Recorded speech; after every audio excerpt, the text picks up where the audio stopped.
துபாயில் இயற்கைக்கு எதிராக மனுஷனால் உருவாக்கப்பட்ட ஒரு 10 பிரம்மாண்ட படைப்புகளை பற்றி தாங்க இந்த வீடியோவில் பார்க்க போகிறோம். இந்த வீடியோ செம்ம இன்ட்ரெஸ்டிங்காக இருக்கும், ஸ்கிப் பண்ணாமல் பாருங்கள்.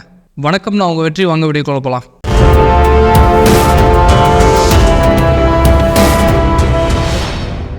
ஸோ இந்த லிஸ்ட்டில் ஃபஸ்ட்டு இருக்கிறது பார்த்தீங்கன்னா துபாயில் ஏசி சிட்டியை ஒன்று உருவாக்கியிருக்காங்க. இதில் என்ன ஃபெசிலிட்டின்னு பார்த்தீங்கன்னா ஒரு மிகப்பெரிய ஒரு பாக்ஸ் மாதிரியான ஒரு ரூம் இருக்குன்னு வச்சுக்கோங்க. அந்த ரூம்குள்ளேயே உலகத்தோட மிகப்பெரிய தீம் பார்க்கு, ஷாப்பிங் மாலு, இது எல்லாமே இருக்குங்க. அது மட்டும் இல்லாமல் உலகத்தில் நடக்கிற மிகப்பெரிய இன்டர்நேஷ்னல் ஈவெண்ட்ஸ்லாம் இந்த இடத்துல நடக்கும். இது எவ்வளோ பெரிய கெப்பாசிட்டின்னு பார்த்தீங்கன்னா கிட்டத்தட்ட ஒரு 100 ஹோட்டல்ஸ் அங்கே இருக்குது. அதில் கிட்டத்தட்ட 20,000 ரூம்ஸ் அங்கே இருக்குது. இதில் குறிப்பாக சொல்லணும்னா இந்த தேட்டர்ஸ்க்குனே ஒரு ஏரியாவை ஒதுக்கி வச்சுருக்காங்க. இது கிட்டத்தட்ட லண்டனில் வெஸ்டர்ன் ஸ்ட்ரீட்னு ஒன்று இருக்குது, அதே மாதிரியான ஒரு தேட்டர் ஸ்ட்ரீட்டையும் இங்கே வச்சுருக்காங்க. அது மட்டும் இல்லாமல் நியூயார்க்கோட பிராட்வே பிக் தேட்டர்ஸ்ன்னு இருக்குது, அதே மாதிரியான ஸ்ட்ரீட்டை தான் இங்கே பில்ட் பண்ணியிருக்காங்க. இது எந்த மாதிரியான சிட்டின்னு பார்த்தீங்கன்னா இந்த உலகத்தில் ஒவ்வொரு ஊரில் ஒவ்வொரு ஃபேமஸ் இருக்குங்களா, அதே மாதிரியான விஷயத்தில் இந்த ஒரே சிட்டியில் வச்சுருக்காங்க. அது மட்டும் இல்லாமல் ஒரு சிட்டியே ஒரே ரூமில் உட்காந்து அந்த ஏசியோட டெம்பரேச்சரை கண்ட்ரோல் பண்ணிடலாங்க. அந்தளவுக்கு ஒரு பிரம்மாண்டமாக கட்டியிருக்காங்க. இதில் மேலும் இவங்க என்ன சொல்கிறாங்கன்னா, இந்த சம்மர் சீசன் அப்போ தான் நாங்கள் ஏசியில் இருப்போம், அதே வின்டர் சீசன் வந்துச்சுன்னா அந்த ஏசி பாக்ஸை அப்படியே நாங்கள் திறந்துருவோம். அதாவது ஒட்டுமொத்த சிட்டியவே இவங்க திறந்து வச்சுருந்தா சொல்லப்படுது. இது எதனாலன்னு பார்த்தீங்கன்னா இந்த சிட்டிக்கு அந்த இயற்கையோட ஒரு டச் இருக்கணும், அந்த ஒரு காரணத்தினால இதை திறந்து வைக்கிறாங்கன்னு சொல்லப்படுது. இந்த சிட்டியோட கெப்பாசிட்டின்னு பார்த்தீங்கன்னா கிட்டத்தட்ட வருஷத்துக்கு 18 கோடி மக்களை இதனால் ஹேண்டில் பண்ண முடியும். அந்த அளவுக்கு மிகப்பெரிய பிரம்மாண்டமான சிட்டிங்க அது. ஸோ அடுத்து துபாய் கவர்மெண்ட் பார்த்தீங்கன்னா 2013 இந்த ரம்ஜான் பண்டிகை மாதத்தில் நீங்கள் வெயிட்டு குறைக்கும் போது நீங்கள் வெயிட்டு குறைக்கிறதுக்கு உண்டான ஒவ்வொரு கிலோவுக்கும் ஒவ்வொரு கிராம் தங்கத்தை தருவோங்கிற மாதிரி அவங்க சொல்லியிருக்காங்க. இதில் குறிப்பாக சொல்லணும்னா இதோட மினிமம் எலிஜிபிலிட்டி நீங்கள் 2 கிலோ வெயிட்டை குறைச்சதுக்கப்புறம் தான் இதை கவுண்ட் பண்ணுவாங்க. இதில் டாப் 3 வெயிட் கின்னர்ஸ்க்கு கிட்டத்தட்ட ஒரு 4,50,000 உண்டான ப்ரைஸ் அமௌண்ட்டை கொடுத்துருக்காங்க. ஸோ அடுத்து ஒரு செம்ம மேட்டர்னா துபாய் கவர்மெண்ட் பார்த்திங்கன்னா இந்த திருடிட்டு ஓடுறவங்க இல்லாட்டி இந்த காரை நிற்காமல் ஓட்டிகிட்டு போகிறவங்க இவங்க எல்லாத்தையும் பிடிக்கிறதுக்காக இந்த போலீஸுக்கு இவங்க சூப்பர் கார்ஸ், சூப்பர் பைக்ஸ், இது போதாதுன்னு ஹோவர் பைக்ஸ்னு ஒன்று கொடுத்துருக்காங்க. இதெல்லாம் எதனாலன்னு பார்த்தீங்கன்னா இந்த துபாயில் இருக்கிற பீப்புளெலாம் பார்த்தீங்கன்னா நிறைய பேர் ரொம்ப ரிச்சாக தான் இருக்காங்க. அவங்க யூஸ் பண்ணுற கார்லாம் பார்த்தீங்கன்னா மிகப்பெரிய சூப்பர் கார்ஸாக இருக்குது. உதாரணத்துக்கு இந்த லம்பர்கோனி, மசராட்டி, இந்த மாதிரியான கார்ஸாக இருக்குது. ஆனால் போலீஸ் ஒரு நார்மல் காரை வச்சுக்கிட்டு இவங்கெல்லாம் சேஸ் பண்ணி பிடிக்கிறதுங்கிறது சாத்தியமே இல்லாத ஒன்று. இந்த ஒரு காரணத்தினால துபாய் கவர்மெண்ட் பார்த்தீங்கன்னா இவங்களுக்கு மிகப்பெரிய சூப்பர் கார்ஸ்லாம் கொடுத்துருக்காங்க. அது மட்டும் இல்லாமல் இந்த ஹோவர் பைக்ஸ்னு ஒன்று ரீசெண்டாக இன்ட்ரடியூஸ் பண்ணியிருக்காங்க. இது என்ன மேட்டர்னு பார்த்தீங்கன்னா இந்த திருடங்களை பிடிக்க காரில், பைக்கில், ரோட்டில் இருந்தால் போக முடியும். அதாவது ஒரு சில இடங்களில் இந்த கார்னாலேயும் பைக்னாலேயும் போக முடியாத இடங்கள்லாம் இருக்கும் பாருங்கள், அந்த மாதிரி இடங்களில் ஹோவர் பைக்ஸ்னு ஒன்று சொல்கிறாங்க. இது கிட்டத்தட்ட ஒரு பைக்கு பறந்துக்கிட்டு இருக்கிற மாதிரி தான் இருக்கும். அந்த பைக்ஸ் யூஸ் பண்ணி திருடங்க எங்கே போனாலும் பறந்து போய் பிடிச்சிருவாங்க. ஸோ அதனால் நீங்கள் திருட்டு தொழில் பண்ணுறவங்களாம் இருந்தால் துபாயில் போய் பண்ணாதீங்க.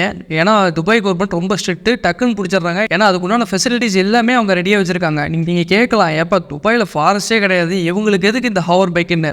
யாருக்குண்டா ஃப்யூச்சரில் இவங்க ஃபாரஸ்ட்டை கூட ஆர்டிஃபிஷியலாக உருவாக்குவாங்க, அங்கேயும் திருடர் வந்துடக்கூடாதுங்கிற ஒரே காரணத்தினால இதை வாங்கி இன்வெஸ்ட்மெண்ட் பர்பஸாக கூட வச்சுருப்பாங்க. ஸோ அடுத்து ஹைட்ரோபோனிக் ஃபார்மிங். இது என்ன பெனிஃபிட்னு பார்த்தீங்கன்னா சாயிலே, அதாவது மண்ணே இல்லாமல் ஒரு நியூட்ரியன் வாட்டர் மூலியமாக இங்கே பிளான்ஸ்லாம் வளர வச்சுருப்பாங்க. அதாவது அங்கே இருக்கிற பிளான்ஸ்லாம் தண்ணியில் தாங்க வளர்ந்துட்டுருக்கும். இந்த சாயில், இந்த மண் எதுவுமே யூஸ் பண்ண மாட்டாங்க. இது மூலியமாக இந்த பிளான்ஸோட க்ரோத்தை அவங்க கம்ப்யூட்டர்லேயே உட்காந்து அதுக்கு தேவையான என்ன நியூட்ரிஷனோ அதை செலுத்தி அதை நல்ல முறையில் வளர்த்துறாங்க. இது ஒரு மிகப்பெரிய கண்டுபிடிப்புனே சொல்லாங்க. இதோட வாட்டர் கன்சப்ஷன் பார்த்திங்கன்னா 80% தான் இருக்குது. ஸோ லேண்ட் யூசேஜை பார்த்திங்கன்னா கிட்டத்தட்ட 90% குறைக்குது. அது மட்டும் இல்லாமல் இதனால் 94% ஷிப்பிங் காஸ்ட் குறையுது. ஸோ இந்த டெக்னிக்கில் மேஜர் அட்வான்டேஜ் என்னன்னு பார்த்தீங்கன்னா இந்த லாக்டேஸுக்கு ஒரு 45 நாள் தேவைப்படுதுன்னா அது 30 நாளில் வளர்ந்துடுது. இது மண்ணில் வளர்க்குறத காட்டிலும் பல மடங்கு பெட்டராகவே இருக்குன்னு சொல்கிறாங்க. ஸோ நம்ம லிஸ்ட்டில் அடுத்து இருக்கிறது பார்த்திங்கன்னா வேலையிலேயே ஃபஸ்ட்டு ஷேப் சேஞ்சிங் பில்டிங். இதோட பேர் டைனமிக் டவர்ஸுங்கிறாங்க. இது கிட்டத்தட்ட ஒரு 80 ஃப்ளோர்ஸ் இருக்குங்க.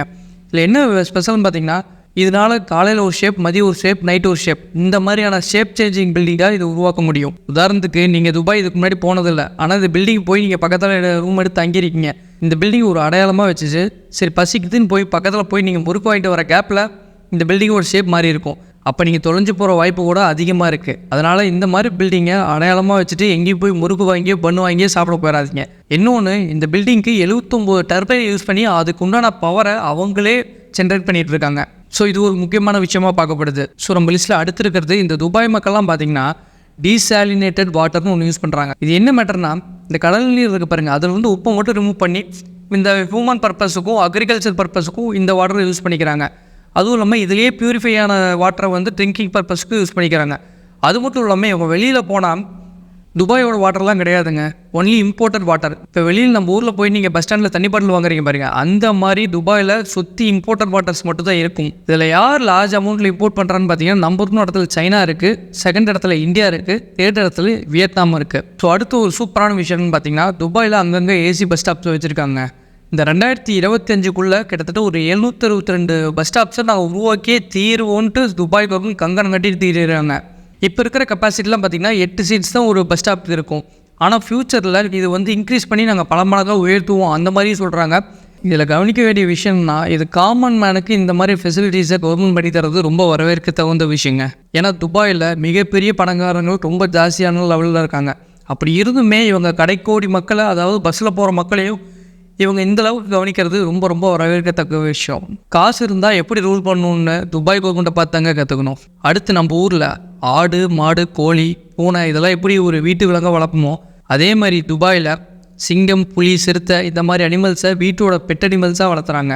சரி, இது எதுக்குப்பா வளர்த்துறாங்கன்னு கேட்டிங்கன்னா, இது அங்கே இருக்கிற பணக்காரங்க அவங்களோட பணக்காரத்தன்மையை காமிக்கிறதுக்காக இந்த மாதிரி விலங்குகள்லாம் வளர்த்துறாங்க. இன்னொன்று, நம்ம ஊரில் நாய் எப்படி ரோட்டில் கக்கா இருக்க கூப்பிட்டு போவாங்களோ அதே மாதிரி தான் சிறுத்தையை கூப்பிட்டு போவாங்க.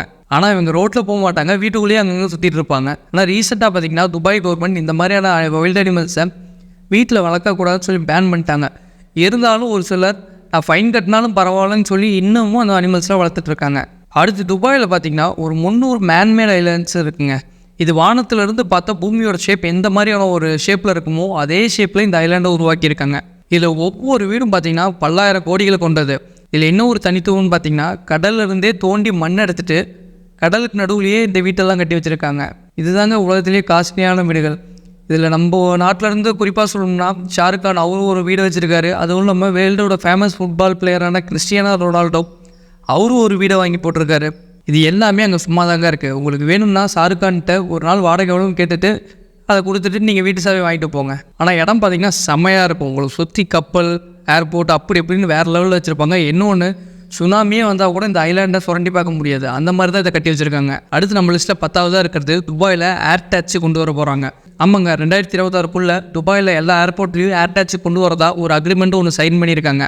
ஸோ இப்போ எப்படி நம்ம ஏர்போர்ட்டு வழியில் நிறைய கேப் நிற்குதோ அதே மாதிரி தான் ஏர் டேக்ஸி அங்கே நிற்கும். ஸோ நம்ம ஆளுங்க அங்கே போய் பேரம் பேசிகிட்டு இருப்பாங்க. இது எல்லாமே ஃபிக்ஸ்ட் ப்ரைஸ் தான். எல்லாமே டிக்கெட்டில் என்ன ப்ரைஸ் போட்டிருக்கோ அதான் நம்ம கொடுத்தாகணும், தெரிஞ்சுக்கோங்க.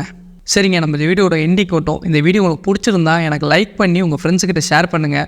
இந்த வீடியோ உங்களுக்கு ரொம்ப பிடிச்சிருந்தா எனக்கு சப்ஸ்கிரைப் பண்ணி உங்களோட ஆதரவை எனக்கு தெரிவிங்க. இந்த வீடியோவில் எந்த பாயிண்ட் உங்களுக்கு ரொம்ப பிடிச்சதுன்னு கமெண்ட்டில் போடுங்க. நாளைக்கு நான் சூப்பரான வீடியோவில் உங்களை பார்க்குறேன். நன்றி, வணக்கம், வெற்றி.